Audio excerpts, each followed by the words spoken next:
Usually we call it quits after the southern border. Thank you for doing it next week. And, I was on a call with the International Alliance of Libertarian Parties, and so it's Libertarian Party chairs from all around the world. And, we were talking, and the chairman of the Libertarian Party of Russia was like, just giving us spiel and everything. I said, you met Vladimir Putin? It's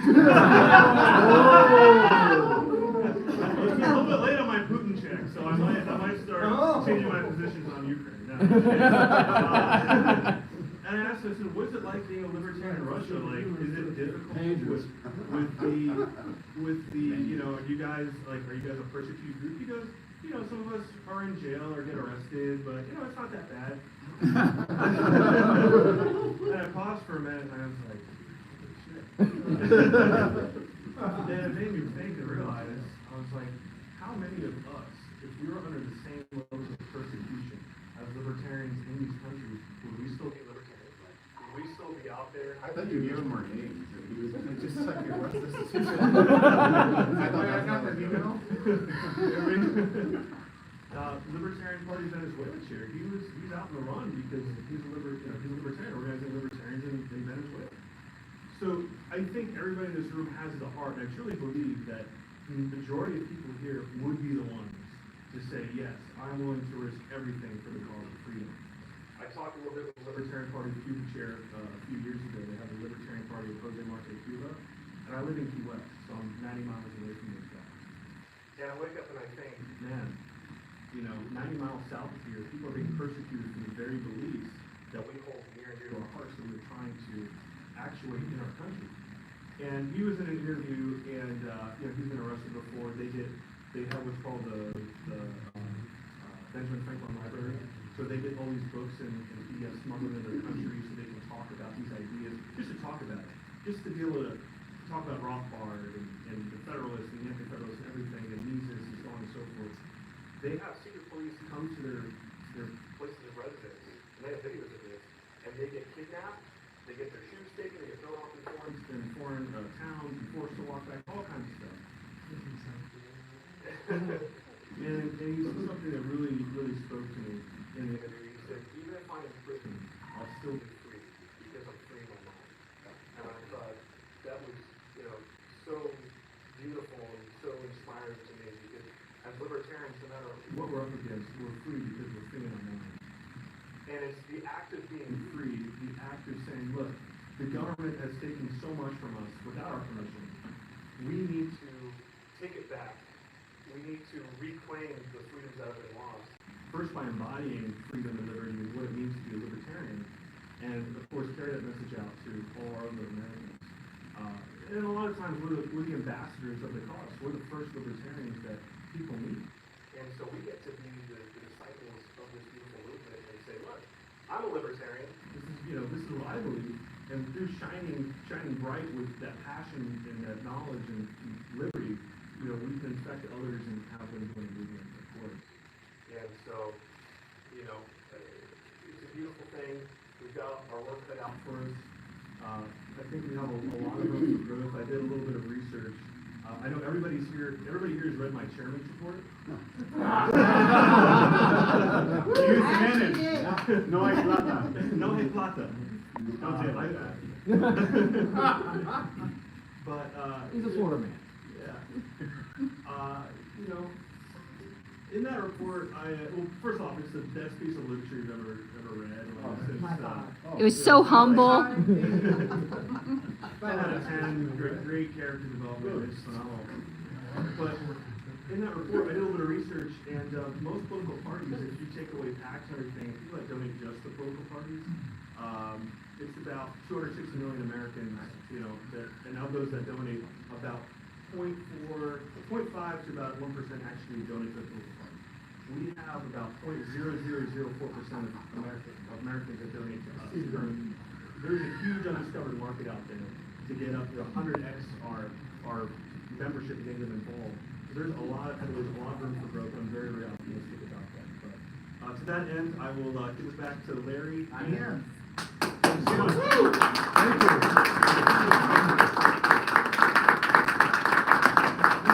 Thank you. quote reminds me of, if any of you seen the movie, Gandhi from the 80s. There's a part where Gandhi's been arrested, they go to visit him in prison. And Gandhi says, well, they've arrested me again. He goes, they might beat me, they might kill me, and then they'll have my broken body. But they still will never have my compliance. So, just really thinking, good like that. Yeah.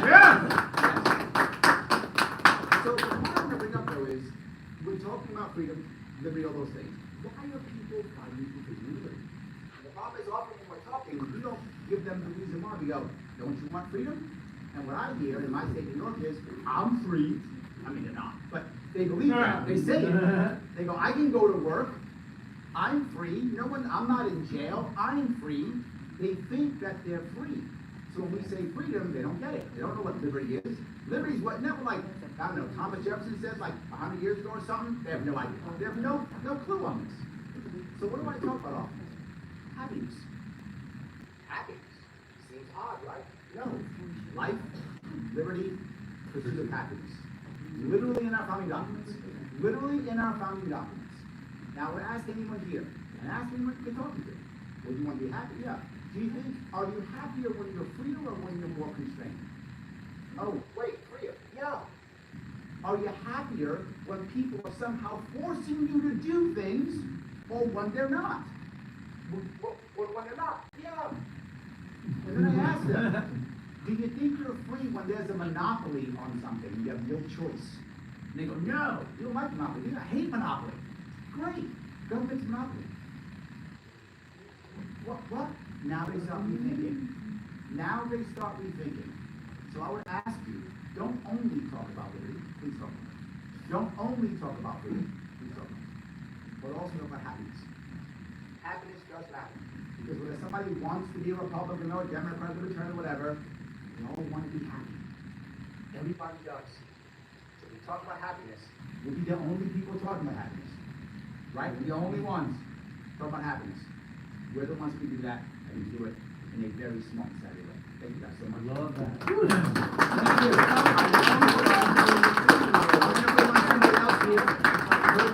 He is the chair of the COC, Pat Ford.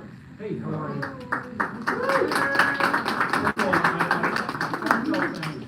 The two sets of people who, in some cases, the folks who literally traveled thousands of miles to be here this weekend to do Libertarian Party business, but also the folks here who have joined us from LP Michigan. I'd like you to think of tonight as really the kickoff to the 2026 National Convention. We want people to get excited. A year from now, Libertarians from around the planet, and we hope to make it literally from around the planet, will converge right here in your hometown, Grand Rapids, Michigan.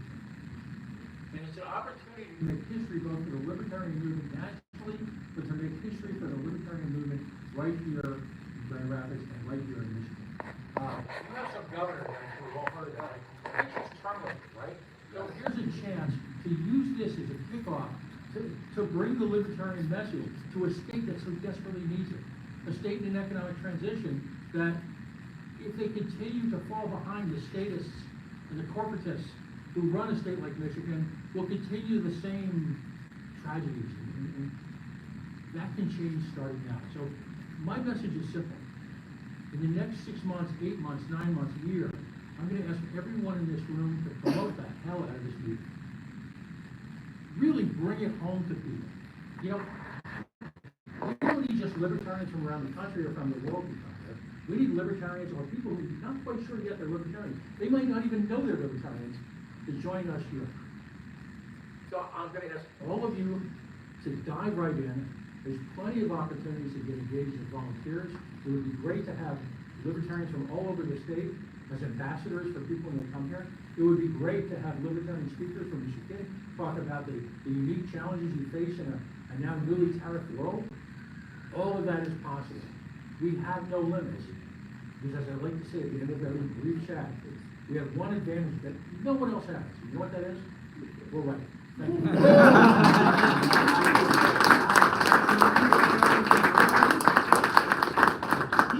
We are right, that's true. That's true, absolutely. But people often say, Larry, it drives me crazy. Why are people not voting for third parties, independent parties, libertarians. Why not doing it? These people don't have any ideas, they have no answers. It's true, it's absolutely true. Why do they do it? Because they are at what's called an at-least mindset.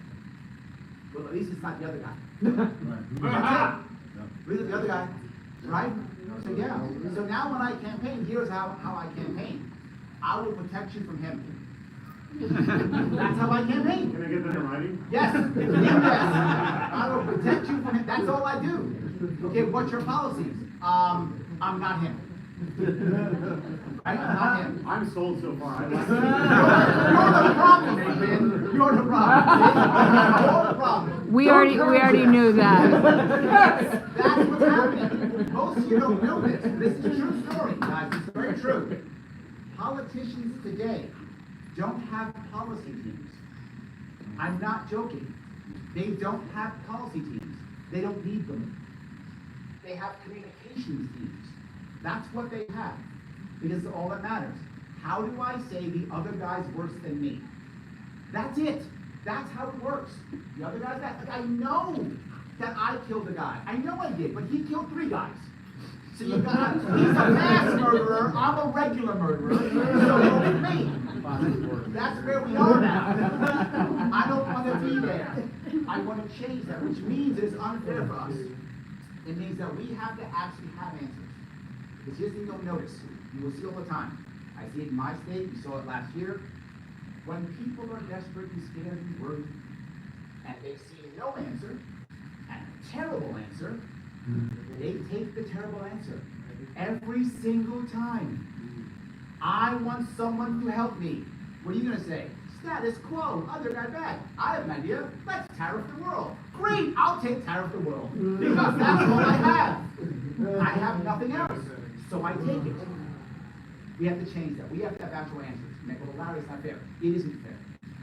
And it's still true. We have to have answers. We have to be able to give them actual hope. Because here's the thing, people tell me this all the time. Larry, when's it going to get so bad that people actually change? When's that going to happen? And the answer is never. Why do I say that? Because people will stay in terrible positions forever. It's a thing actually called learned helplessness. Books written on it, it's a real thing. People just stay in terrible positions. When do they change? When they have hope. Now, you get a terrible example, but one you will know. 1917, Russia. They've got the Tsars. There's been 300 years of peasantry and serfs. And here comes Lenin. I got this great idea called communism. It'll be amazing. And they go, what do you mean? Oh, whoops. Sorry. I'm all excited about communism. I'm sorry. That's true. I'm excited. So he says, oh, I got this idea of communism. What will happen? We'll get to kill the rich people and take their land. And they went, that sounds great. Okay, so far so good. How about food? Kill the rich people and take their land. I think I told you that. Right? Did I tell you about the killing the rich people God? Yes. And they saw it as hope. And they jumped on board. For 300 years, the Russians had almost no real revolts. They were there, small things, nothing major. But then here comes hope, and they all ran.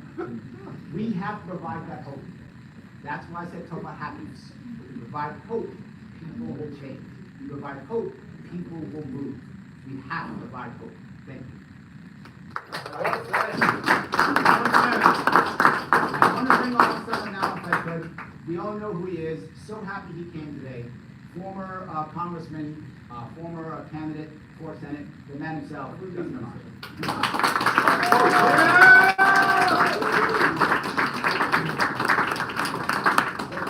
Thanks everyone for coming to Grand Rapids. It's not long this cold in there.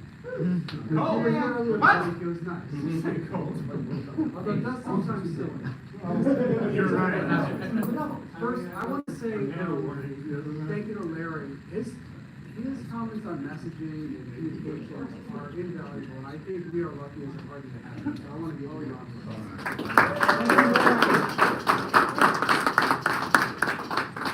So I just have something brief and simple to talk about, which is what we need to be as a party in terms of how we function as a party. The point of having a political party is to organize people to win elections. And for a long time, libertarians have thought that the point of a party is to be throwing activists or to maybe upset the status quo a little bit, to rock the boat with the major parties.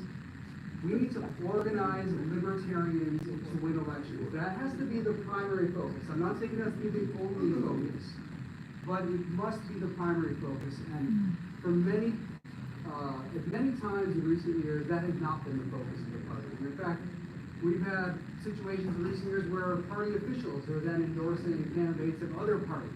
That never happened. Like the very recent one. Yeah, so I think those kinds of things are extremely detrimental to the party. If we want to build this party and make it an exciting party for candidates to run it, for someone like me in Michigan to consider running in the Libertarian Party, for other great candidates in Michigan and around the country to run in the Libertarian Party, you have to make it a party that's focused on winning. Now, that doesn't mean that you will immediately win all these elections.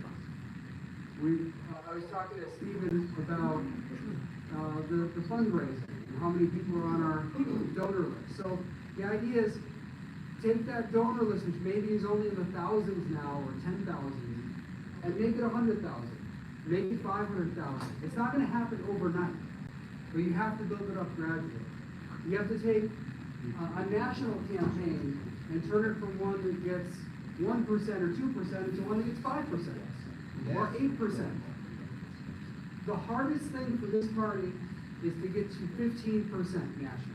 If you get to 15%, the rest of the way is a lot easier. I'm telling you, if we can get to 15% as a party in a national election, getting from 15 to then 35 is much easier. It's a smaller gap. The hard gap, the tough one, is the beginning portion. So we need to work together as libertarians, organized libertarians, come together as one party and face off against these two major parties. And they've never been more vulnerable than they are now. You have one party that is a nationalist, populist, socialist party. And you have another party that's an internationalist, elitist, socialist party. So there are two socialist parties out there. So this is an opportunity for a party that is really fundamentally built around American principles to take a stand and get a lot of new support. So I'm here to help you with that. I want to support the Libertarian Party. I'm glad we have Stephen leading the party. I want to see other great leaders come into this party and build it up, and we all have to come together. I know that people have talked about that a lot, whether you're one faction or another faction. We're such a small percentage of the overall population right now as people who are within the party, let's say. I don't mean the people who believe in libertarian principles, because I think that's much bigger. But people who are associated with the party, it's a small percentage of the population. So you have to set aside that stuff about, are you in this faction or that faction? We have to work together, we have to build the party. And when we have 30% of the electorate with us, or 35%, then we can argue about whether Mises is right, or Hayek's right, or anarcho-capitalism's right versus classical liberalism. Then you have those debates. But right now, we're all too small a group to worry about that stuff. We need to work together. And so I want to thank you all for being a part of that. Thanks again for being here. We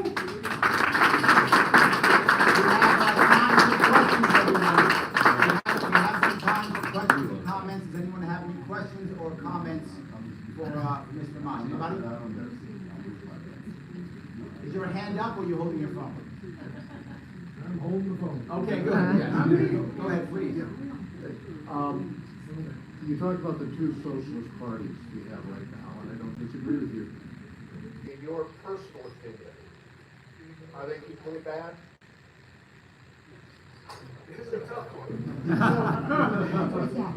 So, when I was in Congress, I had a scorecard where I scored libertarian votes. So I scored people on the basis of whether they voted in a libertarian faction or not. I was obviously 100% on my own scorecard. So. Forget about me. I remember that card, I appreciate it.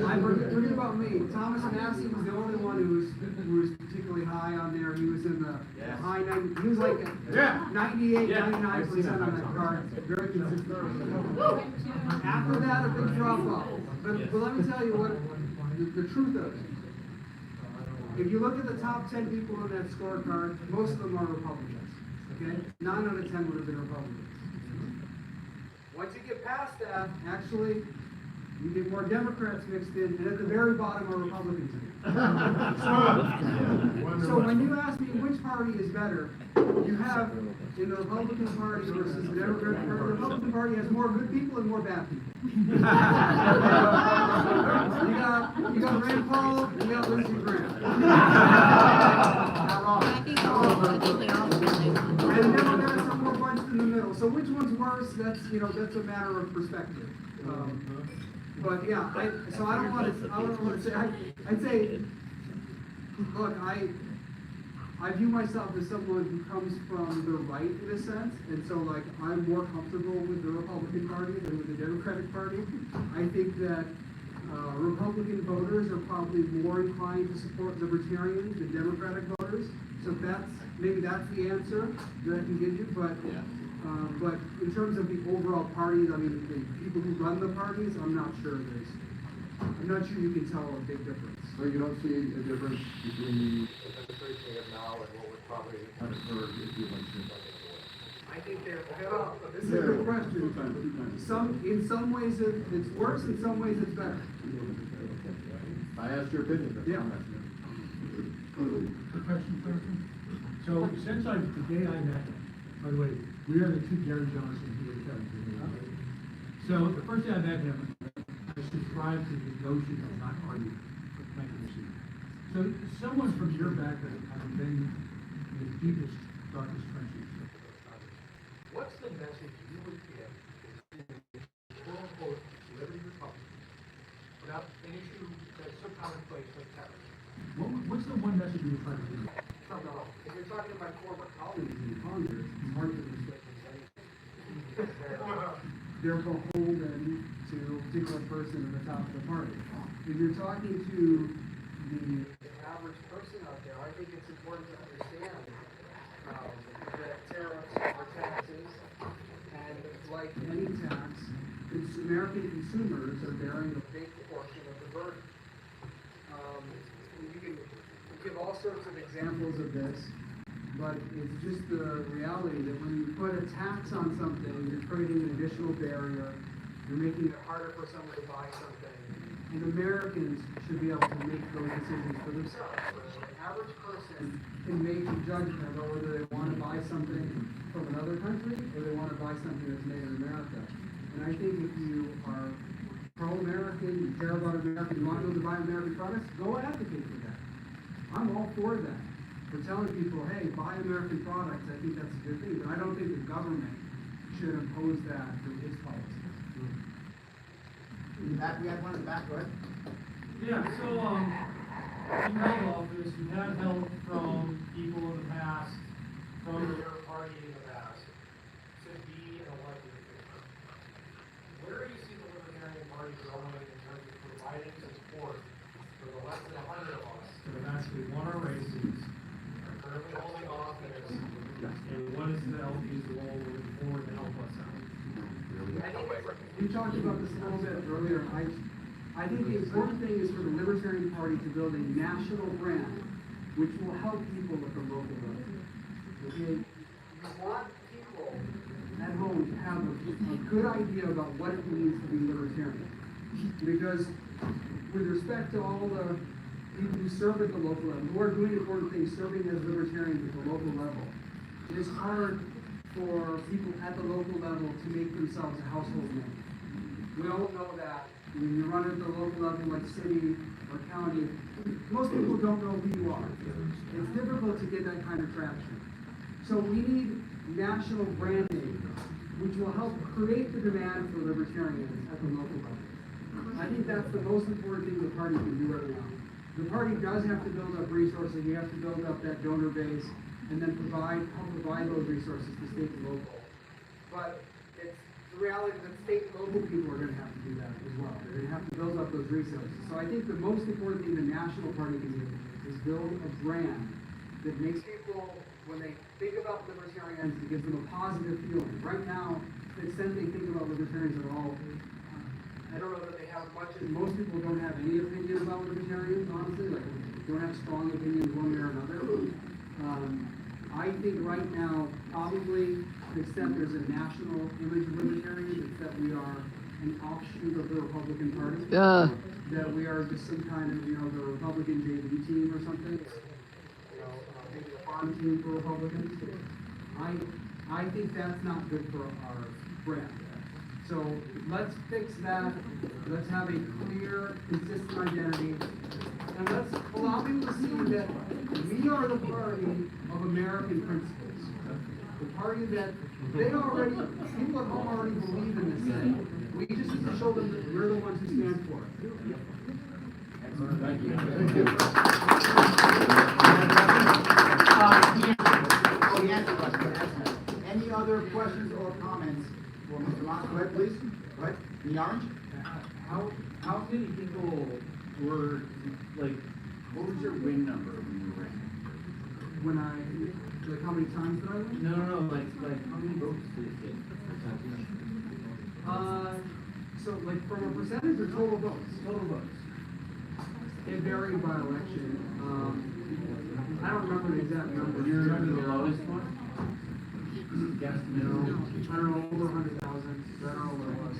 So it's like in my house district to, I think the total was something like 55 or 60,000, something really, no, I'm sorry, that's wrong.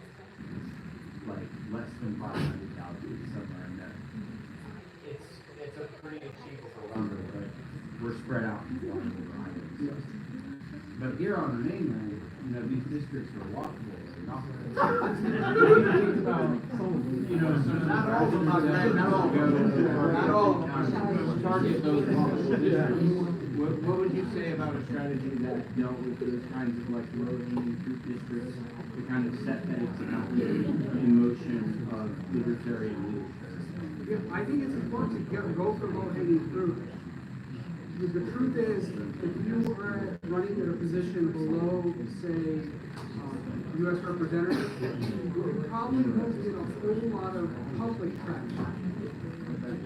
I do think that some state senators and state representatives might have some name recognition, but. God, show respect to the question, please. But it's Thank really you. when you get at the U.S. representative level higher, where you get a lot of traction with the public and they really know who you are. So, if I were to focus on districts, I think it's probably easier for libertarians in districts where they can organize effectively, which means the more spread out the district, it's probably the more difficult district.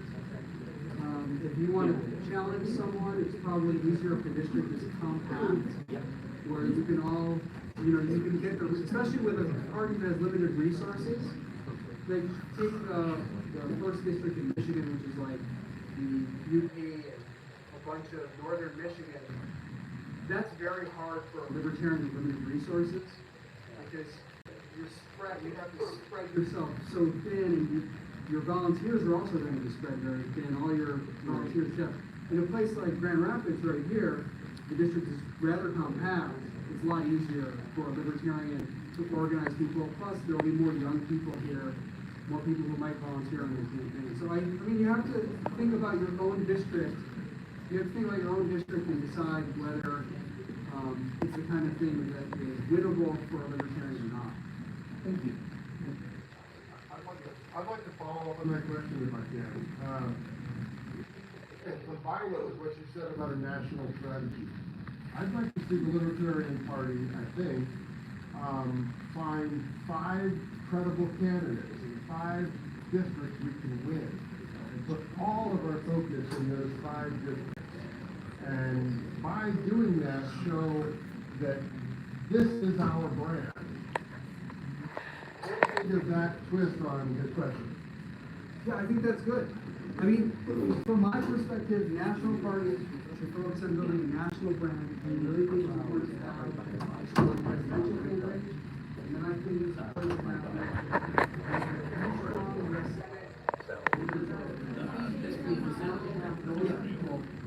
they really can help highlight the brand for people at a large scale.